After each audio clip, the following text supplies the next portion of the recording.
লাগলো যে দোল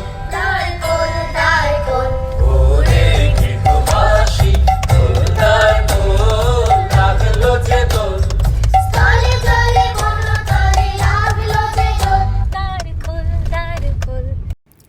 সকাল সকাল বেরিয়ে পড়েছিলাম দোলযাত্রায় দোলের রঙে রাঙিয়ে নিতে। সে সুন্দর একটা সকাল, চারিদিক সবুজ কচি পাতায় ভরা আর নানান আবির রঙে রেঙে উঠেছিল সকলে।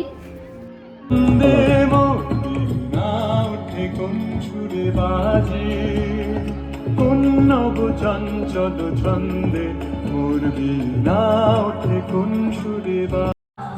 আবির রাঙানো মুহূর্ত তোমাদের সাথে তো সঙ্গে শেয়ার করছি। আর এই যে নিষ্পাপ ভালোবাসা আর মানুষের সাথে মানুষের রং দিয়ে মেলবন্ধন, চেনা অচেনা সমস্ত মানুষকে কাছে পাওয়া, সেই সমস্ত মুহূর্তই আজকে নিয়ে এসেছি। আমাদের এই সুন্দর একটা দোলের দিনের মেলবন্ধনের মুহূর্তকে নিশ্চয়ই আমি মিস করব না। আর সেই মুহূর্তগুলোই নিয়ে চলে এসেছি আজকে তোমাদের সাথে।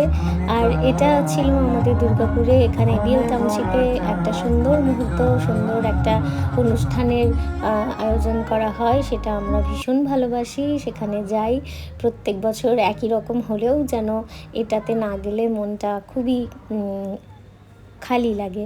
আর সেই সময় কিছু মানুষ যারা খুব আপন, তাদের সঙ্গে তো দেখা হয়, সেই মানুষদেরকে আবির দিয়ে আমরা তারপর ওখান থেকে বেরিয়ে এসেছিলাম।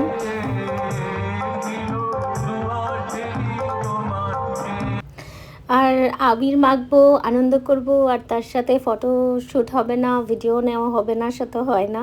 তাই সুন্দর করে কিছু মুহূর্তকে ধরে রেখেছি। আর সেই যে প্রাকৃতিক পরিবেশ, সেটাকে এই যে চারিদিকে পাতা পড়ছে, সুন্দর মিষ্টি মিষ্টি ঠান্ডা হাওয়া, আর সবাই সবাইকে আবির রঙে রাঙিয়ে তুলেছে।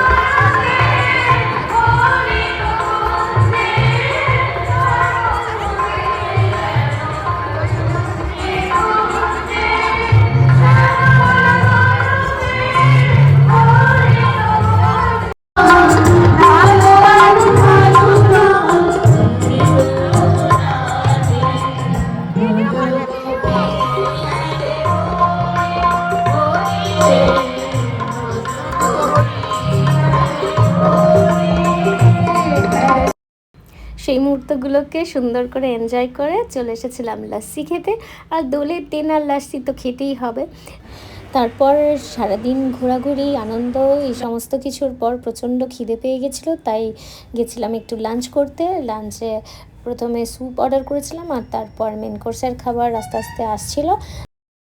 তো আশা করছি তোমাদের বেশ ভালো লাগছে ভিডিওস, আর তোমরা কিন্তু সাথে থেকো, পাশে থেকো। আজকের মতো ভিডিওটা এখানেই শেষ করছি। টাটা।